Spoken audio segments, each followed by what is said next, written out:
Hello and happy Monday, everyone. We are here with another episode of Emergence of Being, and today we're talking all about sex for National Sex Day. And we also have a special guest today, Jake Cunningham, and I'm getting error messages all over the place with the stream, so let me fix that. But where shall we start our amazing conversation leading up to National Sex Day? Wait a second. Is that what we're talking about? I had no idea that's what's going on today. Is this real? Yeah, no, I'm just joking. I was joking. Now it's like there's nothing like a Monday morning like good sex talk, right? Like, right. You know, this is our new conversation every Monday, guys. The new sex tips. Who knows? You may get those ratings, Hank, and make it so. But no, thanks for having me. It's an honor, you guys. Yeah, this is interesting. Like Facebook, I wonder if Facebook's like, you shouldn't be talking about this because they deleted. It says one of the streams was deleted, and we were totally on time starting. So I'm going to go ahead and like get that going again here. We'll chat while you figure out tech. I don't think so. I mean, I don't think it's something that would be alarming or any type of. I mean, but who knows? Yeah, who knows now what's censored and what isn't. I think it's a healthy conversation to have. Adults need to have it more. For sure it is. Yeah, and be open about that because I feel one of the issues is human beings in society. We talked about this a little bit earlier, Adriana, as we suppress so much, right? We just tuck it in and we wear this mask and we tuck it, we dive it and we stuff it down so deep. And then we pull stunts and we get in trouble with ourselves, our partners, our loved ones, our families, our business partners, when really you could have been more open about it, right? About what your needs are. So anyway, I'll leave it there and pass the ball back to you guys. I did a whole little video on just ghosting, and I think that's a part of this too. Usually we have viewers already, and it's not. Because we weren't live on Facebook yet. Because got it. So since I scheduled the stream 2 days ago, and today mysteriously StreamYard lost access to my Facebook profile, so I had to reconnect it. And now there's one. Okay, cool. So if you're just joining us, we just had a little technical issue. Apparently, Facebook was sheepish about our conversation today, and our StreamYard, who knows? But anyway, we are live now, and I'm just making sure to make it public on my page, as you should too, Dr. K, if you remember that. Yes. Okay. I'll do that while you guys talk. But just ghosting and I think starting out with that, just being forthright with what you want, what you desire, and being clear about that, and not just disappearing on things. And who comes up with National Sex Day? I really want to know who came up with that. Well, probably somebody who sells a product or service around sex, because that's anybody can make a day. Like I can go on and I can make National Sonic Shaman Day, and that could be like a thing. Yeah. So really, it's kind of a marketing thing. But just to kind of start over now that we're officially talking, welcome, happy Monday. Today's conversation is all about sex, leading up to National Sex Day. So stay with us for a candid conversation with myself, Dr. K, and Jake Cunningham.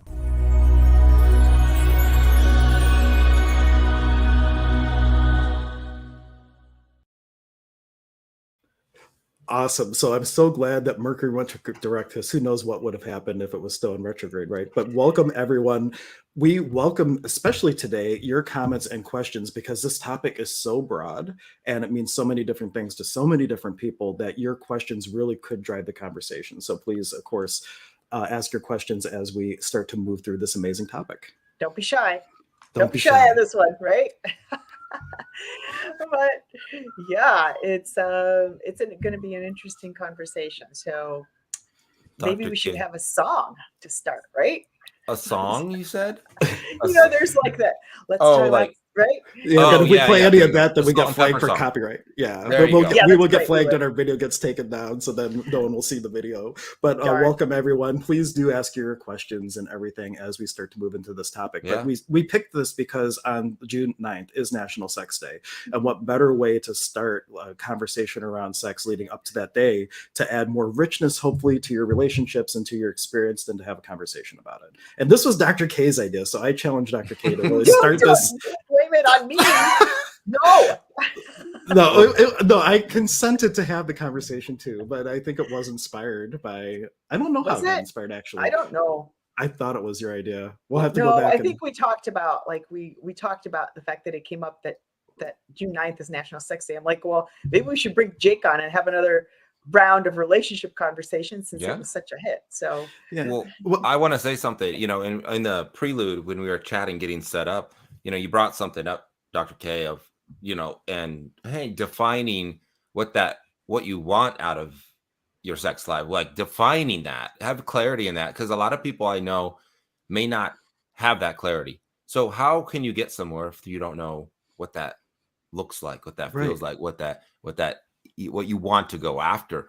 Because you can learn different ways to make it better, to improve attraction, all these different things, but it starts with what you want and then setting that intention and doing the actions towards it. So I think that is just a foundation, I think, in everything related to sex or any other relationship in your life, right? Work, or, you know, your family or your intimate lives.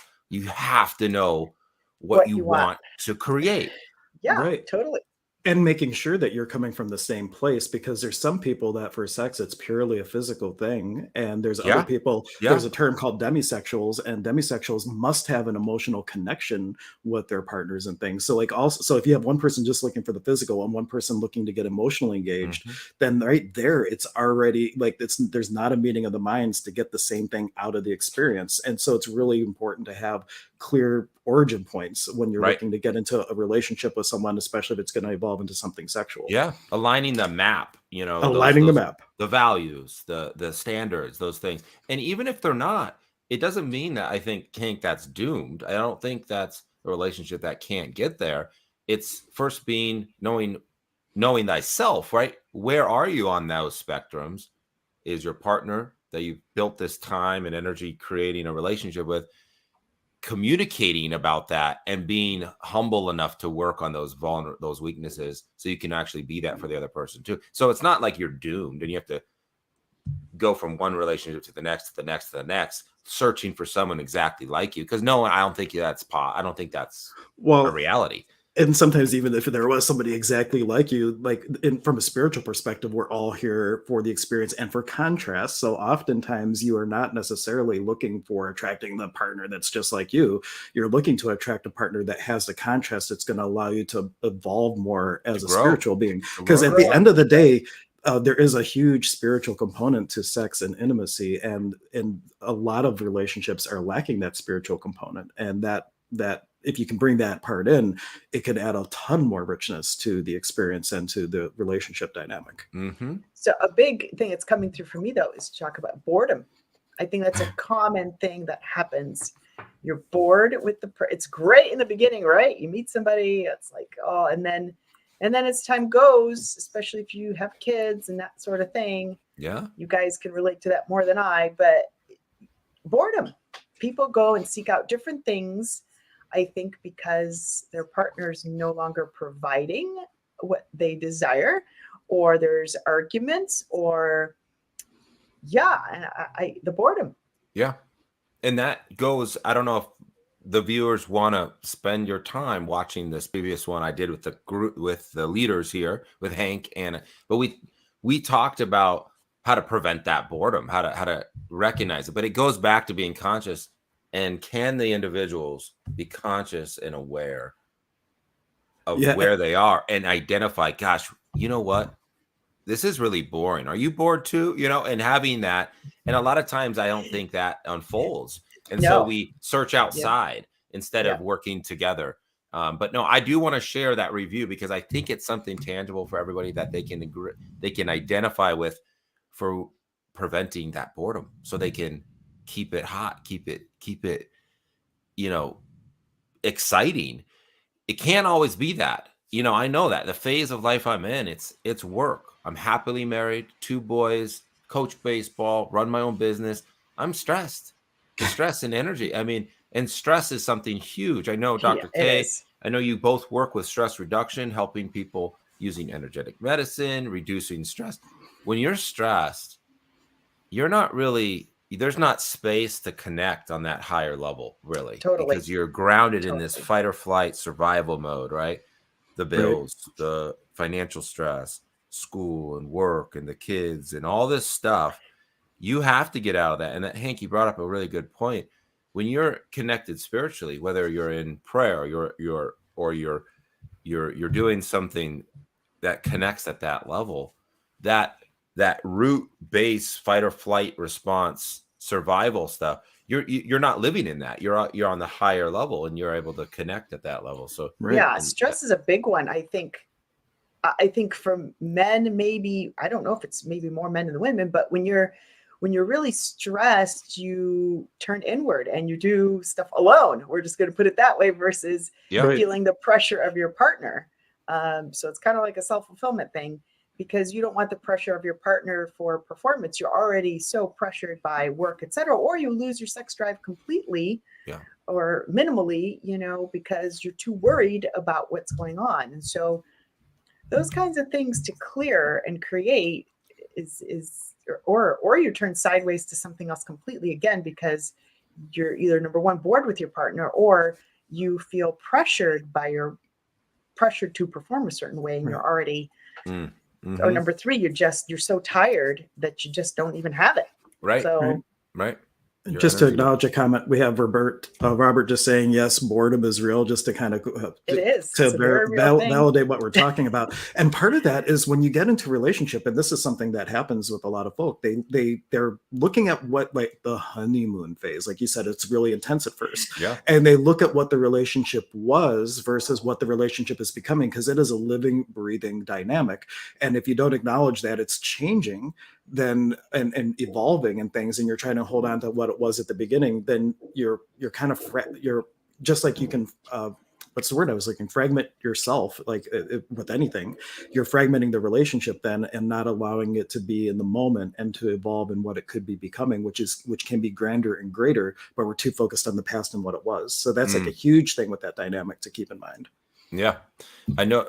In talking about this, there's this key relationship in creating like a great sex life that I think goes forgotten. And that is one, focusing and taking care of yourself, and being, and that self-investment, taking care of your health. Like you say, if you don't have the energy, I mean, you kidding me? You're not doing much of anything, nevertheless, in the sack. Like, you kidding? Second, and it relates to confidence and happiness. And I'll tell you, that's what's attractive. That's what leads the road to having fun and creativity and that relationship intimacy. Go ahead, Hank.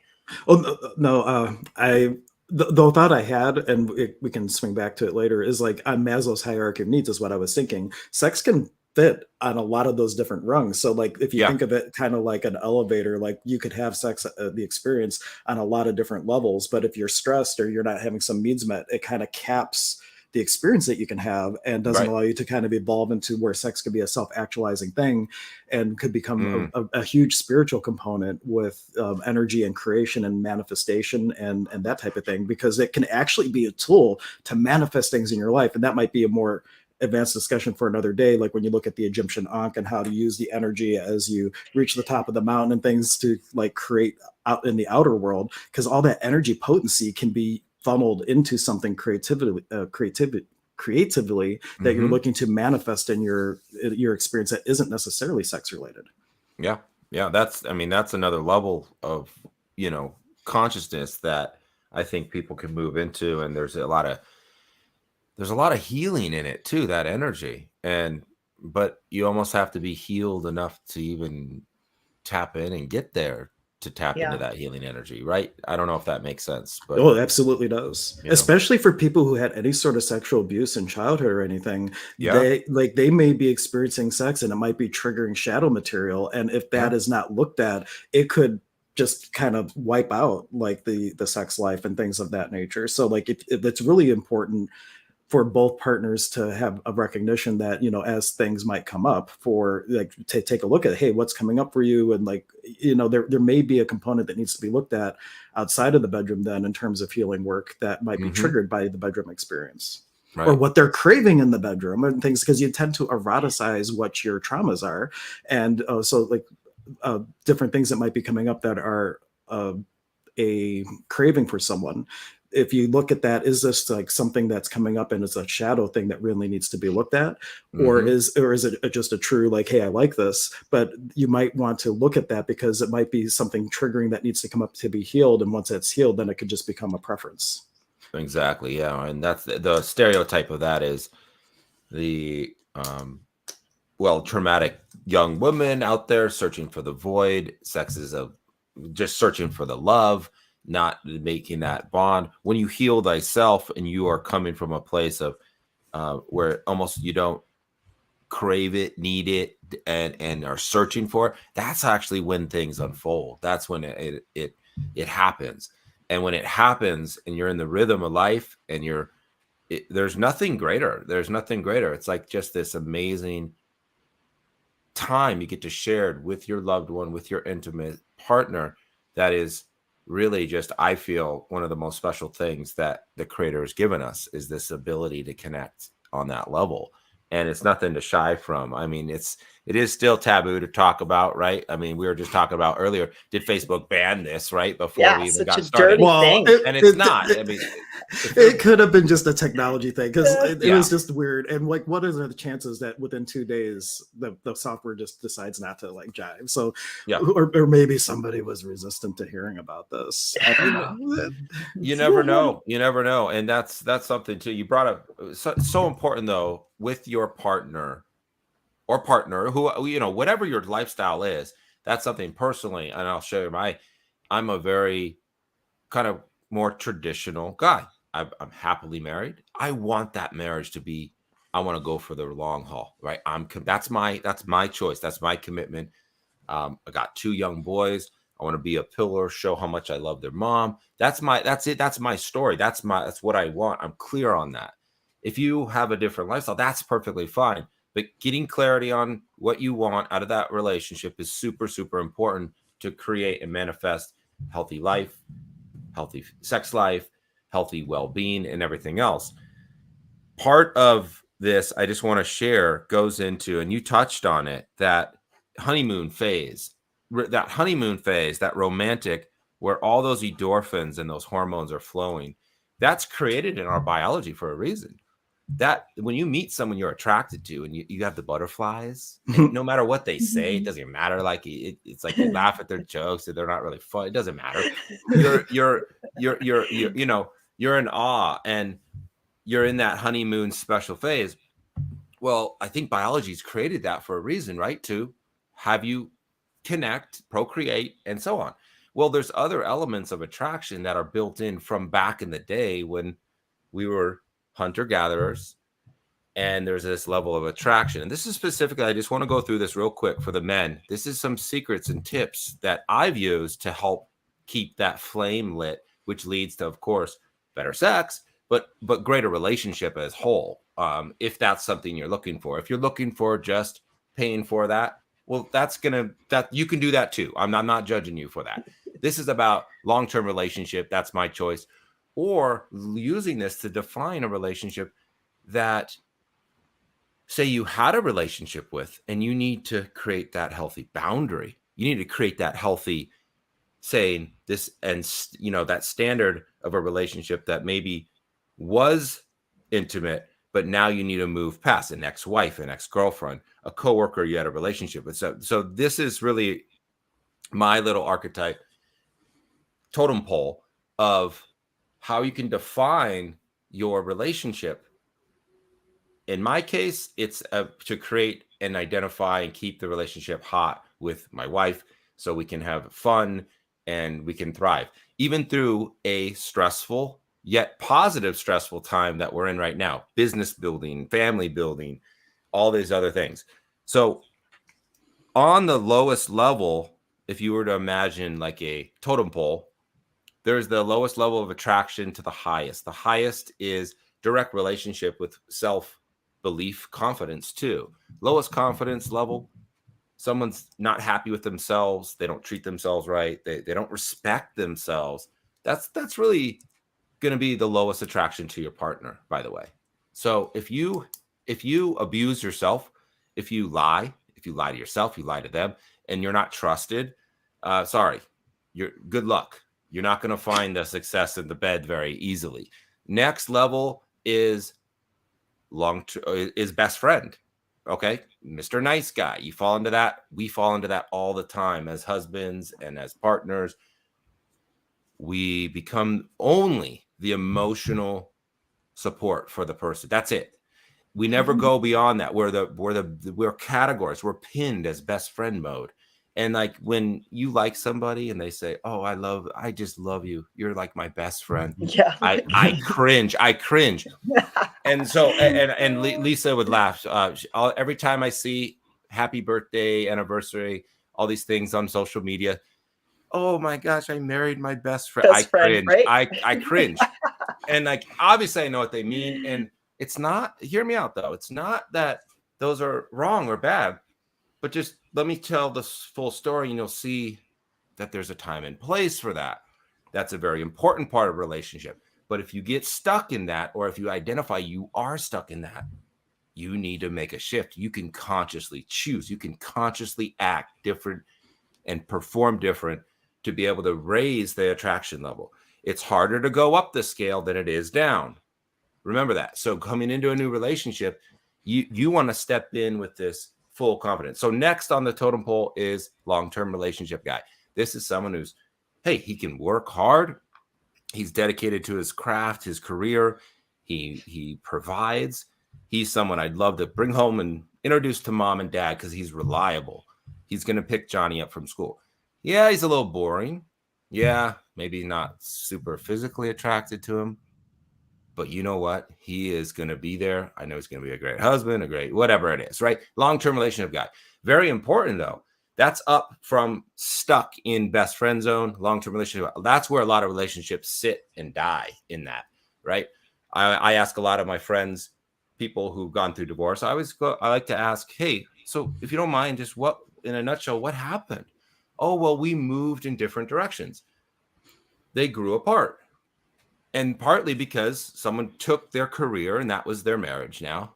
And the partner stayed at home and they grew apart in that phase. Next attractive level is the bad boy, Mr. Spontaneous, Mr. Fun.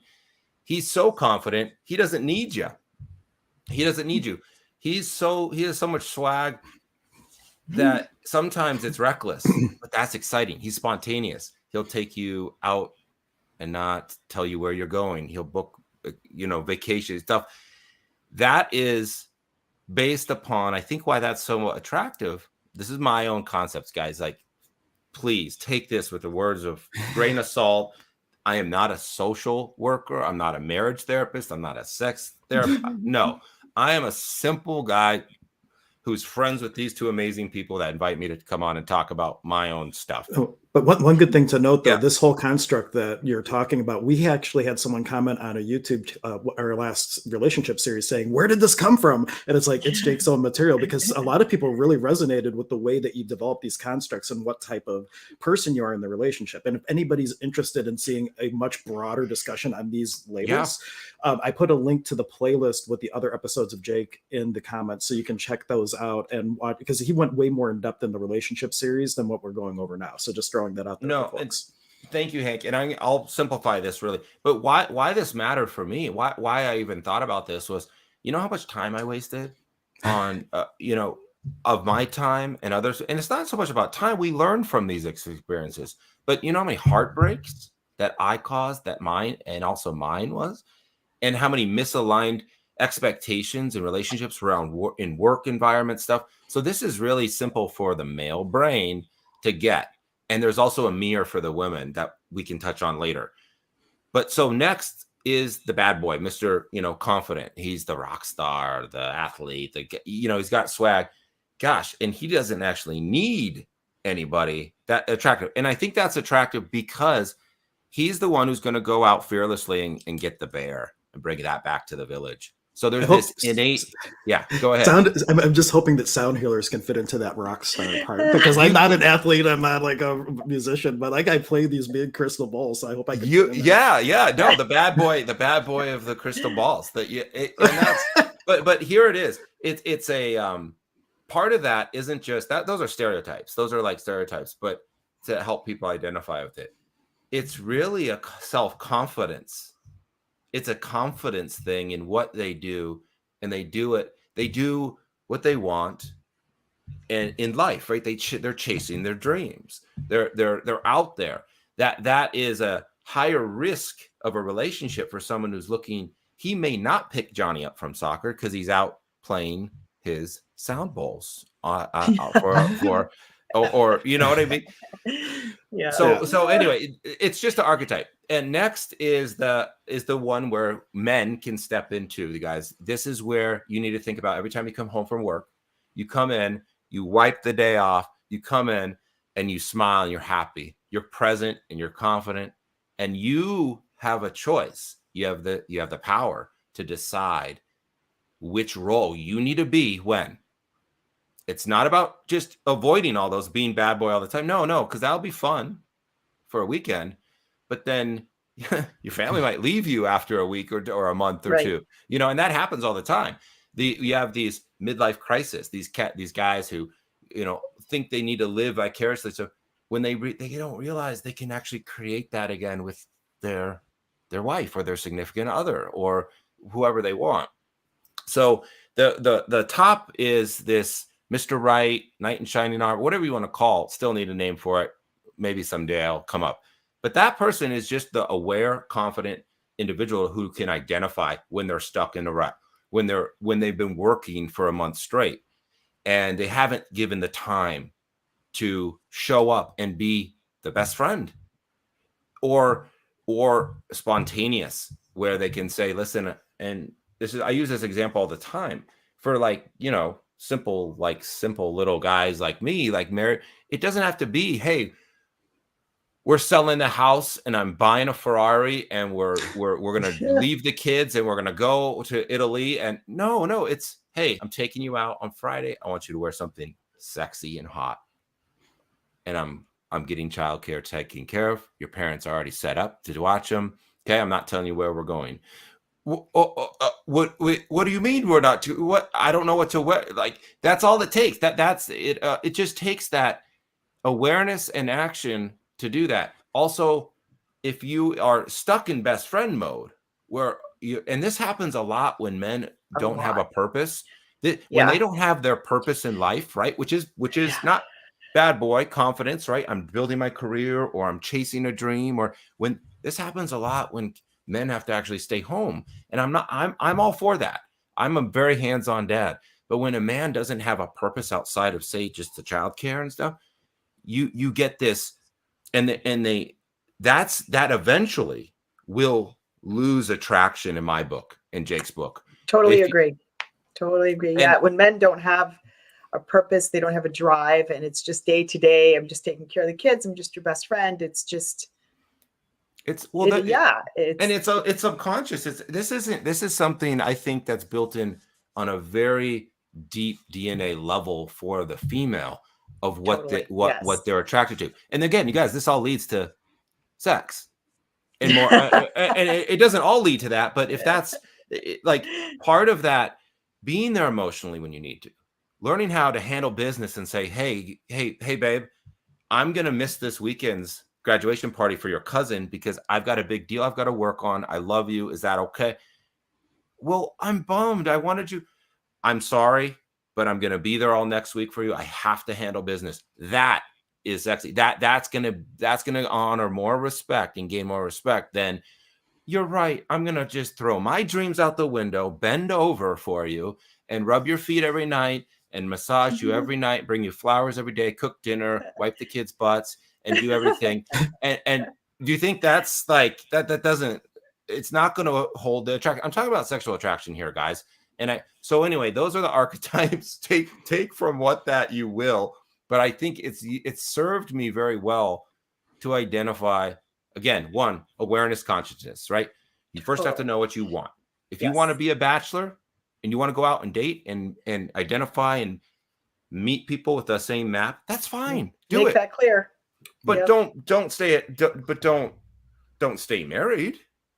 Don't stay married with your unless you communicate and you share that same value. So first it's awareness, but that level of confidence and identifying, and then learning what skills to do when you're in those and how to do it. And if you don't know what to do, don't call me, call Hank. I don't have time to deal with that. I'm dealing with my own life.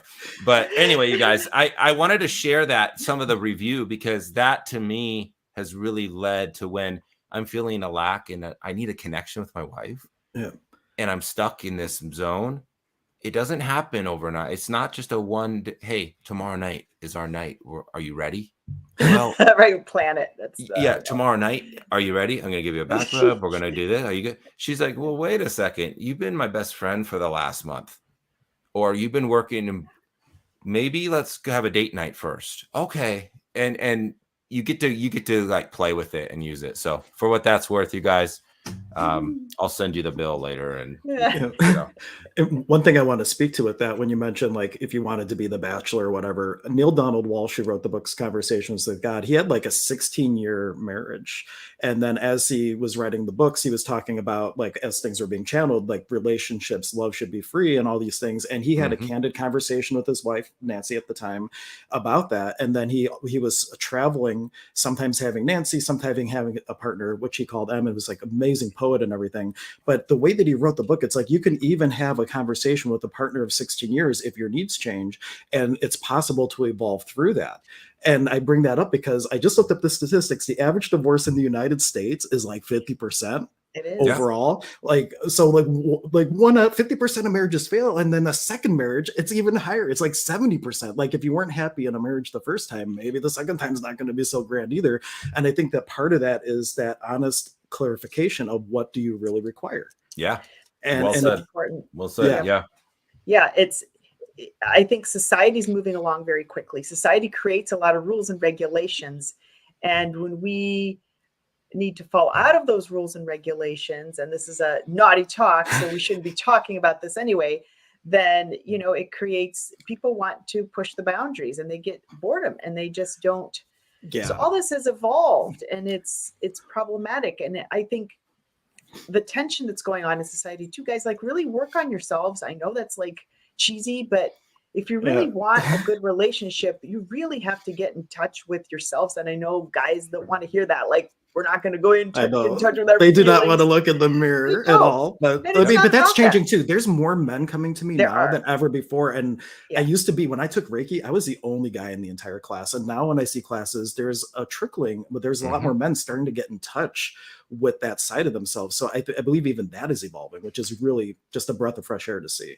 Yeah, guys, it is sexy when you can have all those things Jake talked about and be able to bring forth some of your feelings, so to speak. I know you guys don't have that like we do. We have a different dynamic, but a guy that has all of that, has purpose, and is able to just communicate and be like, I'm not happy with this. I'm not happy with who's able to just say that and not bottle things up. To us women, that is like amazing. That is that all that combined is the gold rock star pile. It really is. We always want the guy. Why isn't the guy talking to us? Why isn't they telling about their feelings? And we just want to sit after sex. And can you tell me why I'm so beautiful? But guys, they're not cleaned up enough within themselves to be able to have that kind of conversation. So this longing continues. We get into entanglement. We get bored. We get frustrated. We go cheat because there's some on both sides because we're not getting what we need. So really going inward and getting the stuff cleaned up, seeing Hank or me or anybody to really get this stuff cleaned so that you can get to that state that Jake is talking about, where we can get to all those things combined and being in your true authentic self, because a lot of people are not there. And I think that's why all this stuff happens. That's why I think the divorce rate's so high. I think so too. Yeah. And plus we were ingrained with that. We were ingrained with that from church and things. And like back in the day, they didn't have medicines for sexually transmitted diseases. They didn't have some of these things. So I think part of like the doctrine of that was for the times. But if you go and look at other countries, like in Peru and like the Caro specifically, they don't even have a concept of marriage. They don't even have that. Like the Spanish introduced it, and now they have it for political reasons if it's going to benefit to particular communities. But that never was even a thing on the radar. They just had relationship with one another and did what makes sense. It does. Social very pressures, constricting, and we've created marriage. And don't get me wrong, I'm not I'm not saying don't get married. Yeah, me neither, because I'm married too. So like, we're not saying don't get married. Oh, no. But being able to have like a bird's eye view and looking at like, what are you choosing, and are you choosing things out of what is right for you or what you were taught is right for you, and being able to be clear on that is essential to be able to allow relationships and things like that to evolve healthy. Because I know a lot of people that are married, but their partner is already a roommate. It's already just become that. Right. And that's when you start seeking other things, because a lot of people were kind of forced into that marriage. You know, their girlfriend got pregnant. It was the right thing to do. It is kind of, I mean, obviously you want cohesiveness in the relationship, but when you research, and we talked about this at another segment, that 8 million years ago, marriage did not exist. And just like Hank says, in Peru, it did not exist. This evolved over time. And marriage contains so much pressure in itself that I think because we're so not aligned with ourselves anymore, and we're so chaotic, we go outside of that because we still have the animal instinct within us. So if we can kind of balance all these things out, like Jake talked about, you know, it makes it so much easier. Well, and I think, you know, speaking of marriage and being married, like two people come together, and marriage is a contract. I mean, it's a contract that I believe was developed to protect some of the rights of both parties and so on. But it's not very long. I mean, I think like in a monarchy, you need like in a monarchy, you need monogamy because it's protecting the bloodlines. Yeah. Right. Exactly. Well, most of us aren't in the monarchy at the same time, but they're forgetting the marriage and that whole thing. Two people come together, they can make a commitment. And at that time, we talked about like the honeymoon hormone, all that excitement, all that energy, and the unlimited potential that is there. And then life happens, we start to grow. I got some amazing wisdom once it was my brother's father-in-law. And he said, and I was asked about this. I was asked about the older generations and, hey, what's the trick? Like, what makes you guys work? What makes you click? Or if people have had a divorce, what happened? And I think there's not enough dialogue about it. We're all embarrassed or don't want to share. Well, what this gentleman said was great. Like, so like a frequency of life, you have this, there's a starting point where you both meet. And you're both still individuals. You both still need to carry your individuality, that self. And that's critical because when you start to lose that is when the other person goes, the attraction goes down, right? Someone starts, but you can have that. And it's a value thing, right? You share those values. Okay. You want the same things, but then there's big life things that happen, whether it's a move or someone got a new job in a different state or loss of a loved one. Like these stressors happen. And at those defining moments, you kind of bounce together. You choose at that time, are we going to stick together here on this or not? And that continuously happens through life. And part of it is communication. Part of it is being open, not just rolling through every day, having these expectations that the other person has to be there, do that for us, play the role. And it because we're constantly changing, right? You've heard the analogy, everybody, that if you're not growing, you're dying, right? If you're not evolving, well, you're digressing. Life isn't a flat line. Actually, when life is flatlined, what does that represent? That means it's time. God. There's no more life. Yep. So you're either up or down and up and down. And so with two people conscious, but you guys both are dead on. If you feeling stress in this area, you're not alone. There's tons of great resources. Dr. K and Hank are two amazing resources to reach out to and help identify and break that cycle. You're not alone. Don't be too proud, especially the men not wanting to go to counseling and stuff. There's nothing more sexy than a guy who recognizes when they were at fault or they identify. I make mistakes all the time. I really try to always quickly say, okay, we need to have a little powwow, a chat, a heart to heart. Something broke there.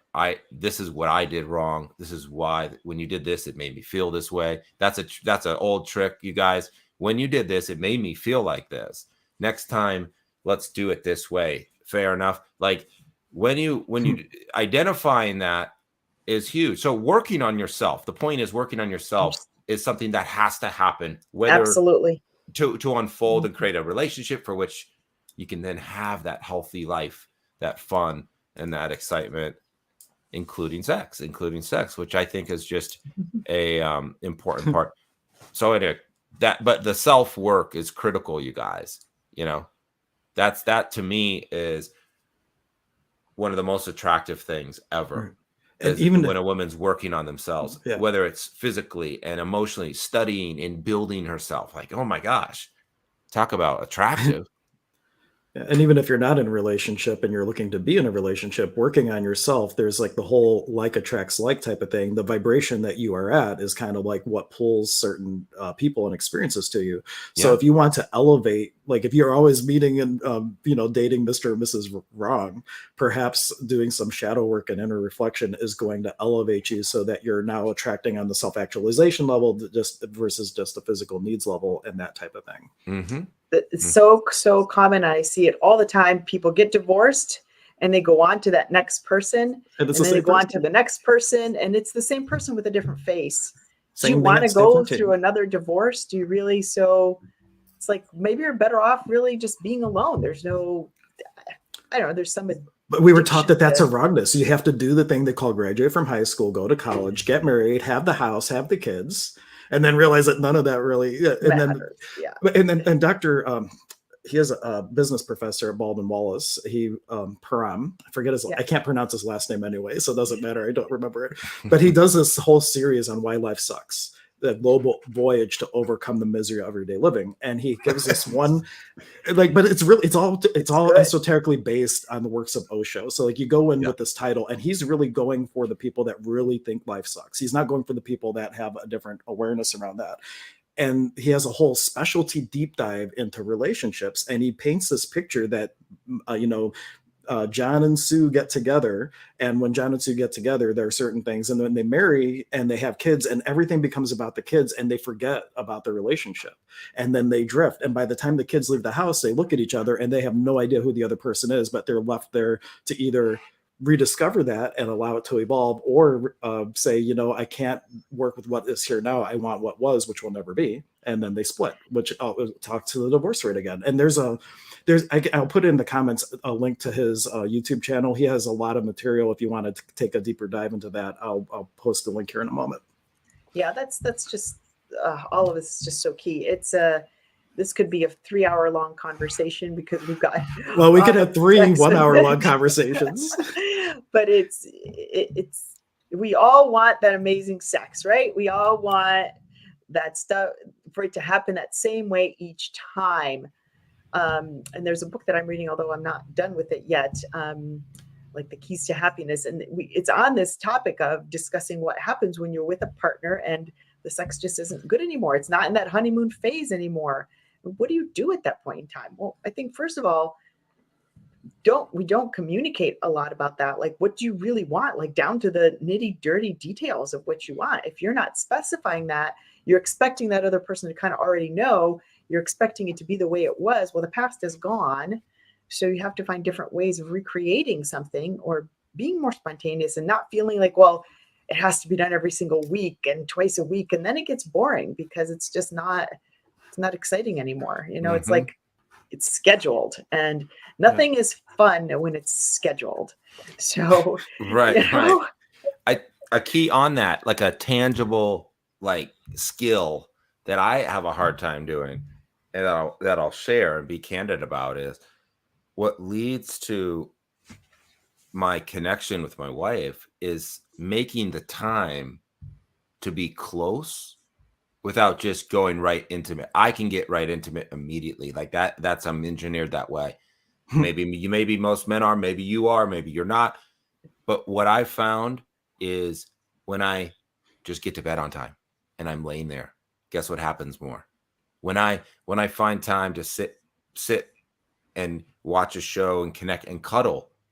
Remember when the intimate phase, like honeymoon phase, you're cuddling, you're holding hands, you're kissing, you guys, kissing in the kitchen in between. Do you know what that does? Like serotonin, endorphins, what it does? You flirting. So part of the bad boy, one of the things is flirting. And so what, you know, we talked to you, said boring. Like, remember, we all fall into that, or have experienced it when, gosh, this is the most boring guy, girl in the world. I'm bored. And a lot of people don't identify it. They just are, right? It's just like this energy level. Well, you have control. Flirt, tease, be playful. That is all part of creating the fun that you had at that time where you want to create.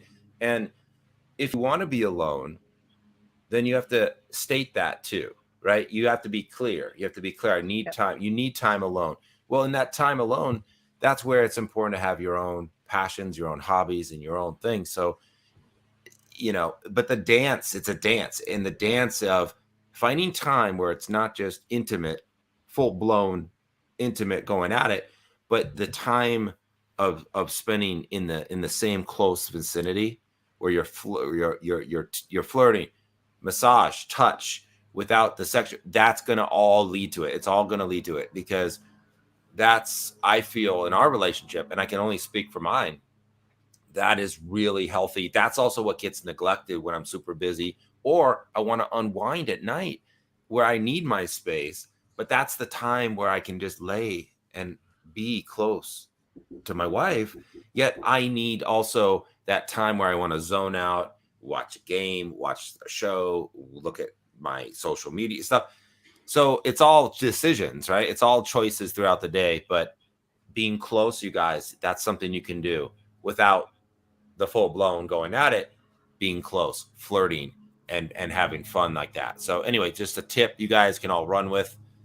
Let me know later if it worked, or if you got slapped or something, or if you got, you know, if you got left at the door or something, who knows? That's where liability. I am not a therapist. I'm just the random guest on the Hank show here. So the Hank and Dr. K show. It's not just a random guest. The Hank and Dr. K show. That's right. Yeah. Maybe that should be the new name of the podcast, the Hank and Dr. K show. The Hank and Dr. K show, which I know it's not. I love this, you guys. It's so important to talk about, because I just it's not even taboo. It's that I don't think it's discussed enough amongst our adult lives. Well, and it's been shamed. It's been shamed, like everything. And then also, like, just to talk about cuddling, there's like a movement now where there's like professional cuddlers. I was at a expo where there was someone that brought in a couch, and it's this girl wearing like a onesie pajama suit, and you could pay money just to have her sit there and platonically cuddle you. Bodies like to be touched. They need to be touched. And like, if you're only I feel that there's like a movement now where people are realizing that, you know, you can be close to someone without having to have that emotional component, and it's really therapeutic for the body. And that's something that's really coming along a lot more nowadays. There's like whole cuddle parties and everything. There was a documentary even in well, there's been multiple documentaries on it. It's just like a huge thing, and showing the health for the body that comes of it. It's fascinating. It's the body needs that. There's so many studies proponing, you know, hugging and what hugs do. And during COVID, it was really hard for a lot of people. So that's back in motion. But yeah, when that gets taken away, you will see suicide rates like nothing else. I mean, it is, we need it. But the whole structure, and then I don't know, we have a little bit of time, but like how taboo the self-pleasure is really, really taboo. Like church will totally take that down. So I don't know how detailed we get with that kind of thing, well, and that's also how you find out how you like with self-pleasure and things of that nature. Like, if you haven't explored your own body to find out what you like, how could you possibly communicate it to a partner? So that's like a huge thing, but there's also a slippery slope with that, because that can also become an escape. If you're self-pleasuring, that could become an addiction. And so like, it's a delicate balance, and we're not taught about those things. So like a lot of people fall into like a place of like sex abuse, which doesn't necessarily mean other partners. That could just be self-pleasuring and falling into a thing where you just need that. And then like, how do you come out of that? No pun intended, and be able to have a healthy relationship and not, like, you know, not end up like re-triggering an addiction. I think sustaining, I think that's healthy, like at some extent, where, like you said, getting to know thyself, what you like, what you don't like, these things. Part of it is access to outside graphics, videos, right? It's just at the palm of everybody's hand. and that escape. Like, I've been accused by watching Sports Center late at night. Like, what are you doing? Looking at porn? No, I'm not. I'm actually not. I'm looking at a video of quantum physics. I'm looking at quantum physics. Yeah, sure you are. Yeah. But my point is you as an individual, as a man, what you can do is what I believe our partners know. They know there's a frequency of your body, and when you are sustaining that and holding that, harnessing that energy, where you're working hard, you're working out hard, you're eating right, and you're not just blowing it in the bathroom at 11 p.m. or 1 a.m. They know. Yes, they do. And so when you come to bed and you have that energy, they're going to resonate with that, just like the tuning forks, Hank, just like the biofeedback, Dr. K. And that's going to be and I can speak for myself. That's my wife knows when that energy is there and ready and wants it. I don't even have to say anything. I don't even have to touch her. So think about that. It's self-control, self-awareness, communication, what you need, what you want. What do you want from this relationship? Well, you better get it out of your own mind. You first identify it yourself and then share it with your loved one. That's wouldn't you want them to do the same? Two really important steps. So, gosh, I mean, I would love that if we heard from both sides. So maybe there's like some type of class you guys should lead and teach on how couples go about that. And maybe it needs to be facilitated. That's okay, right? Some people don't have the training for this, you guys, to be able to even tap into this dialogue. Makes people cringy and queer, but my gosh, if two married people can't do that, what in the world? What's going on? You're headed downward if you can't do that. If you can't find somebody to do that with, because And I just had the awareness too. For future topics like this, I will set up an online forum that people can submit questions to anonymously. Cause I just realized, like, usually we have a lot of questions, and around something like this, there might be a lot of shame in even asking a question. Totally. So like we will, but for now, if you want to email questions, and you can use hank@thesonicshaman.com, and we can make a part 2, perhaps, where we can bring questions up that were asked. But going forward, like I'll figure out a way to allow questions to be submitted anonymously, because a lot of people might be really reserved in bringing things up. Because when you ask a question, it helps everybody. It's probably a question a lot of people have on their minds. It's very common that it happens. So don't be shy. If you're willing to say anything here, please do. We're very open people. So. Right. And what you can be vulnerable with, people you can heal. If you're not willing to be vulnerable with it, and you keep it in the closet or in the shadow realm, it's really hard to heal from it. And I'm being reserved a little bit because I don't want to talk about personal things without without having clear consent or whatnot. So we're speaking kind of generally, but if you have specific questions, we can address those and give a lot more resources too. But we'll get a way to do that without having to throw people under the bus. So here's a little tip. So how can you get more sex in your life? I'll give them some practical. Well, don't talk about it, for one thing. You got to be about it. We don't talk about Bruno. I hope we don't talk about. Yes, exactly. Like Encanto, or what was that? It was Encanto. I believe that's the name. Yeah. Yep.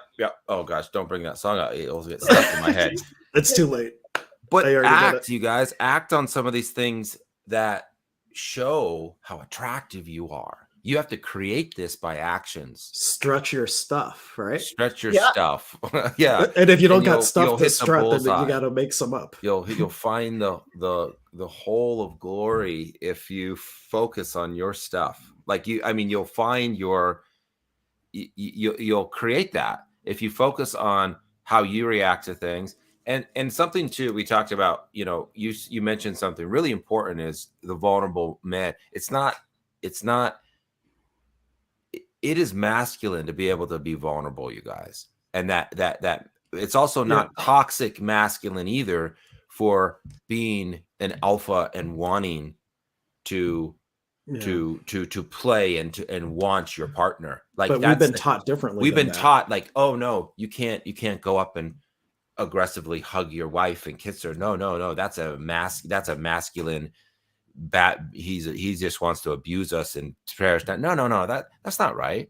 And the divine feminine, we need to cherish and exemplify that too, and let our women flaunt their beauty. Like, and I think that balance has been a little shaken in our communities, just growing up and seeing how we went from a hyper masculine childhood. Hank, I know our generation, where in the 80s, He-Man, G.I. Joe, Yep. Arnold Schwarzenegger, Rambo, Yeah. Jean-Claude Rocky. Van Damme, Rocky, Chuck Norris. Dude, we're in a hyper masculine childhood, like where that's what it took. That's what it meant to be a man.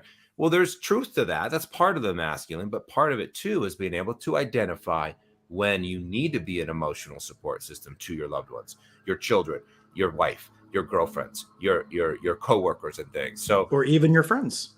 Your friends, exactly. The Mr. Macho, who's all cool, badass, hard ass on everyone. That no one likes that guy. That guy's not getting laid. That guy's you know, he's not getting laid. So it's about being this really well-rounded individual, identifying what you want, and I think you'll be able to find that you'll create happiness and joy in your life, which is, I think, the goal, right? I mean, that's my goal. I want to live this life to the fullest, be the best I can be, and have the greatest relationship with my wife I can. That's my clarity. And what is yours? You have to answer that. We're not here to tell you what to do, how to think, but hopefully some of these little tips that Hank and Dr. K brought to our attention will guide you, and also let you know to ask for support, ask for guidance if you need it. You're not alone. So yeah, I think we talked a lot about guys, but I'm like, well, we need a part 2 just for women at this point, because I'll just touch on that. Yeah, like quick.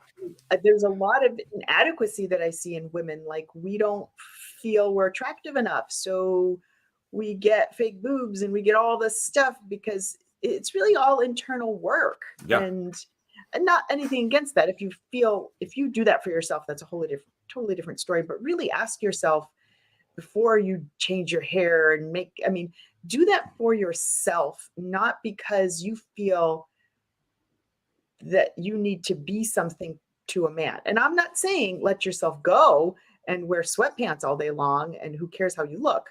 It's really an inner energy. That's what people feel. And that's what this whole conversation is really all about. We are like sharks. We feel each other's energy, like Jake said. When you get into bed, sometimes your wife, your girlfriend knows it when you're ready. You feel that. You feel that energy from a mile away when it's like, So what are you doing for yourself, and why do you feel inadequate that you need to change all these things about yourself? Do what you need to do for yourself, not because, oh my God, I'm turning 40 and I gotta I think I need to facelift and I need an ear lift and I need why are you doing that? Really ask those questions of yourself. Do you feel your husband's not going to love you anymore because you're getting older and you feel like he might find somebody younger? This is a whole other conversation, I think, on the female side. This will probably end up being a 5-part series again. It might be. And I love it. And I'll tell you, the most attractive thing for a woman to a man is, tell us, Jake. Yep. Yeah, I'll share it. And it's a mirror. It's a mirror to, and this is my opinion, right? But this is a mirror to me reading the minds of women and how they think about men. This is easy. This is what I'm attracted to, right? One, does this woman love herself? Just what Dr. K said. Does she authentically have this confidence that she's happy and she's joyful? It doesn't mean there can't be the emotional reason. That's not about, but do they love themselves, right? Is there that self-love?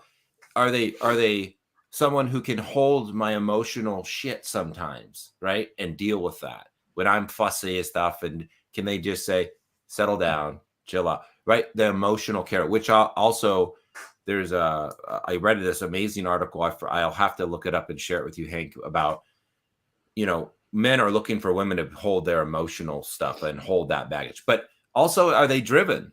Are they independent? Are they the long-term relationship? Are they someone who's nurturing, who could be there for the kiddos? That is so attractive, knowing that I chose this woman who is able to nurture and who loves the little puppy, even though I said, let's not get a puppy. She kept showing it to me. We got a puppy. Love him now. Love it.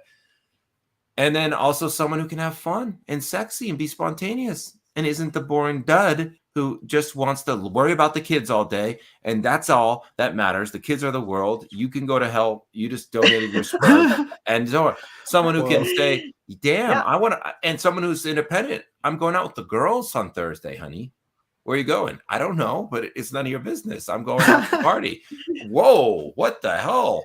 That I like it. I like Sparty. I like this, or someone who, and then someone who can identify and be present in all three of those. So, but really it isn't about looks. It's about that totally self-confidence. Self-confidence. That's sexy. That is sexy to me. That's sexy to a lot of the men because that's someone who can hit those different things that we're looking for in a mate, in a partner. And again, it goes back to that DNA biological. We're looking for the woman who, one, if she takes care of herself, well, guess what? She can take care of kids too, right? Even if she doesn't have kids, that's kind of like if she's a provider, she can hold her own. And I think that's less important. But I'm not saying it's less important for a woman's independence. I'm not saying that. I'm saying attractive level for men. If someone is a career woman versus someone who just is a child care, wants to be a mom and identifies that. I'm saying it doesn't matter the same, I think, as the women's attraction to men where someone's going to provide. I think it's different for men and women there.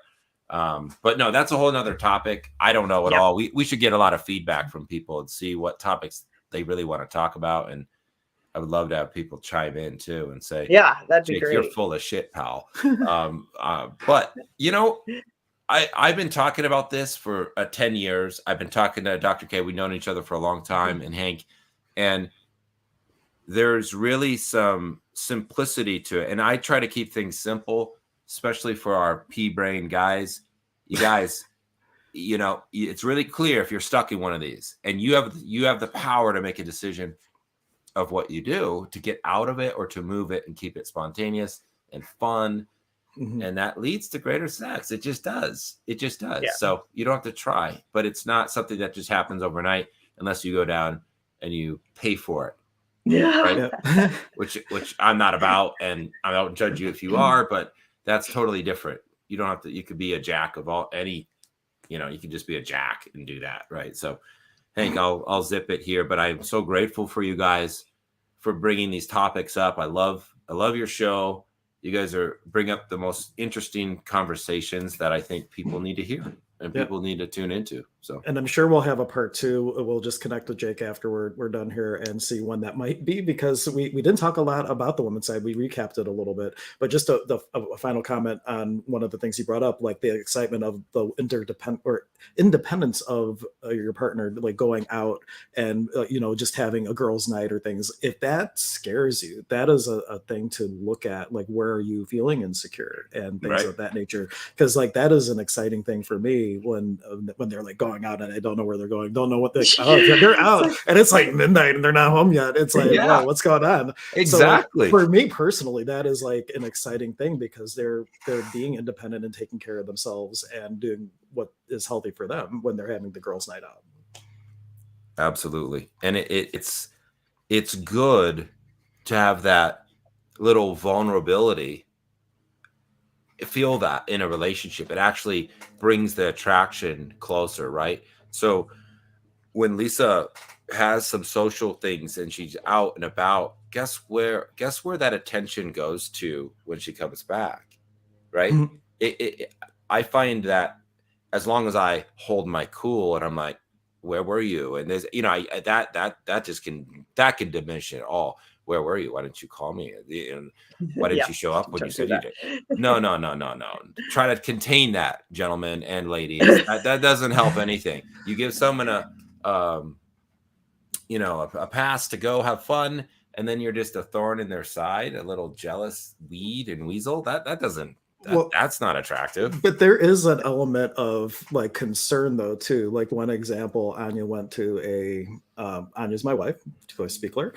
She went to like this yoga and sound bath thing, and like was like supposed to be from 8 to 9, and like it really was like 11:30. And I'm like, wow, I wonder what's like. I hope she's okay. Oh, and everything was fine. She was just talking afterwards, like to people and everything, and that was fine. But there's a distinction where there is an element. Well, hey, now I'm actually legitimately concerned because there was a certain expectation of her around when you'd be home. So in that case, I feel it is important for the partner to check in, like, hey, all is good. I'm just still talking or whatever, because you can get concerned just like from a safety standpoint. Well said. Yeah. Absolutely. That's I mean, that's exactly. If someone doesn't communicate when they a certain amount of time, that's totally different.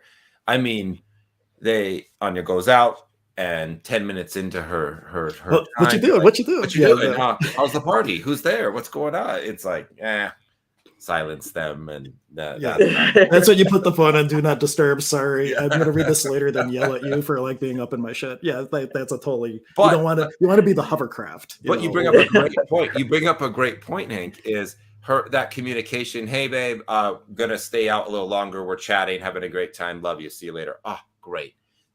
That communication is respect. Ultimately, on this totem pole I went through, there's a level there. Confidence, bottom to top, but also respect. So you're more respected when you respect your partner.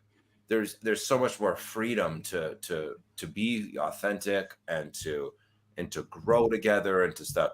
When you start lying or doing these things, respect goes down. Well, so does your sex life. Right? So totally, just kind of keep that in mind. And what is respect? Respect is something you have to earn. Respect is something that's, and how do you earn it? Well, trust over time through actions. You could be a sweet, smooth talker, get someone in bed, get laid, wonderful.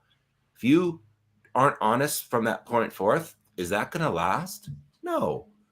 Are you going to build that respect on lies? Well, you may last long. You may build 50 years of lies. Good for you. How do you feel about that? You feel good? You feel like you're fulfilling your truth and promise? If that's the case, hey, better off to you. But in terms of choices, I think most people want to make is to live in integrity. Yes. Live authentic to themselves. Be true to themselves. Find someone who will validate that, but you get to also validate and share. And that's where this magic happens. The sex is a side effect, you guys, of everything we talked about. Yeah. And yes, I would love to talk about. That's a great topic for the future stream. Sex is a side effect. It is a side effect. A great connection that you just made. And that kind of ties everything we've talked about underlying, because people, they get frustrated. And the problem is they can get instant satisfaction now on their phones. They can get that false. But if you're looking for true connection with people, you have to deal with the human condition here. Right. You can't, bypass it. So Dr. K, what would we talk about next regarding the women's side? Should we get women's, do you want more men's feedback on what is sexy and attractive? I think that's a big part of it. I think number one, looking inwardly, what do women want? What do women want? What do men perceive from, what do you guys perceive from our end when we put too much makeup on, or too little makeup on, or too many sweatpants, or too little sweatpants, or do we need to look a certain way? We would love your perspective. And I think how and why are women constantly unsatisfied? And again, this is societal. We have to look thin. We have to be, we have to have blonde hair. We have to, we have to have big boobs. We have to live, whatever. That's a whole different trend to talk about. But all those things, what is that from your perspective? And really, again, it comes down to the attractiveness to somebody else really comes from the inside. I know that sucks to hear, but the inner work is so important. It's key. It's key to it all. No, I mean, that's good. So it's almost like what men want. It's like what do men want out of their set. And I'll tell you, I'll give you a prelude into why I want someone who's aware enough to recognize when things have to be handled at home, and that's a priority, yet knows when to cut loose and be free. And that balance, that balance, which is not easy sometimes. It's not easy. especially again in my life. I know, Hank, we're married. Not you and I, but we're married, like in terms. But that would be okay too, Jake. You would make a fine husband. Very traditional gentleman over here, but is being able to. I lost my train of thought. I don't know. Okay, proof the message, right? Yeah, we'll close it on that. But you guys, this is amazing, and I think it's super fun, super healthy to be able to open this dialogue up the way you guys have. So. Awesome. Well, until next time, we will. If you are watching, please, if you go to Emergence of Being YouTube channel, I don't think I have. I do have a link in the comments. You can subscribe there. Make sure to turn notifications on, and you will be notified when we schedule part 2. I will try to do it further in advance this time, but you will get the notification, and it will be a Monday more than likely because that seems to be a day that works for everybody. So keep in, tune in for that. Any final thing from you, Dr. K? No, let's stay tuned for the next. Yeah, awesome. We'll just leave you hanging. But until next time, stay aware and stay healthy. Till next time, bye. Bye.